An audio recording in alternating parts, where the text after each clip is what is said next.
Can I start it? Go. Okay, this is the olfactory nerve. This one here is the optic nerve. Then down here is the oculomotor nerve. Notice it's right at the curve of the brain. So oculomotor. Is it the small bump? Yeah, it's right there. It's not the red one. No, that's an artery. So it's right next to it. Okay. So that's the oculomotor.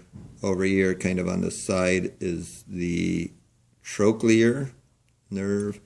Acoustic nerve? No, trochlear. Oh. And then this one here is the trigeminal. And then this is the abducens. It's also kind of a bump right next to the artery. That's the abducens. And you have two parallel. The first one is the facial, and then the acoustic, also called the vestibulocochlear. And then you have these feathery looking ones. The top ones there are the glossopharyngeal. Most of these make up the vagus nerve. And then there's one little tiny one back here, and that's the accessory. And then the hypoglossal runs down here, and you just see it as a series of dots. So that's the hypoglossal. Those are the 12 nerves. Then you want to do the main parts of the brain. There are 4. This whole area is the cerebral hemispheres. This is the cerebellum. This is the brain stem. And to see the 4th, then you have to look on the inside, and right in the middle on the inside, that area that is shaped like an eye is the diencephalon.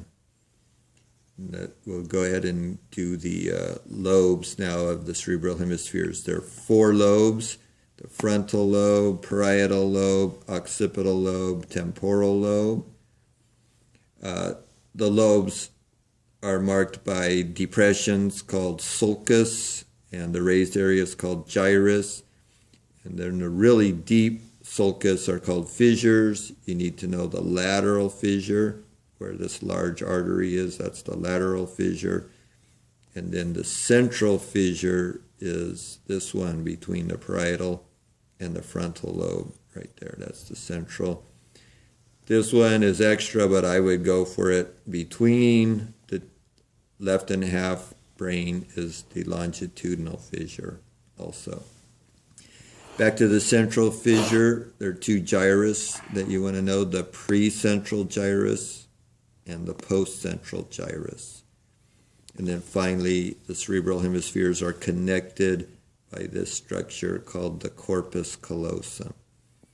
So that's the corpus callosum. Then we'll do the parts of the diencephalon. We already said this is the diencephalon. Right in the middle is the thalamus, kind of an oval-shaped region. Below that, the hypothalamus, and below the hypothalamus, the pituitary gland, right there. Above the thalamus, the epithalamus, up in here, and connected to the epithalamus is the pineal gland, that little brown dot, which is extra but worth knowing. And then above the thalamus is the choroid plexus, which is a circulatory related structure that makes the cerebrospinal fluid. And all those little black lines is where that is.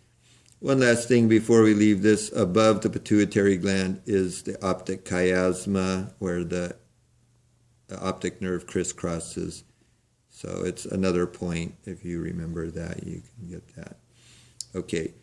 The cerebellum we already named. The only other thing you could add is that it's got these fibers that in cross-section look like a tree. So this is the arbor vitae, this tree-like shaped Would you structure. accept a tree of life?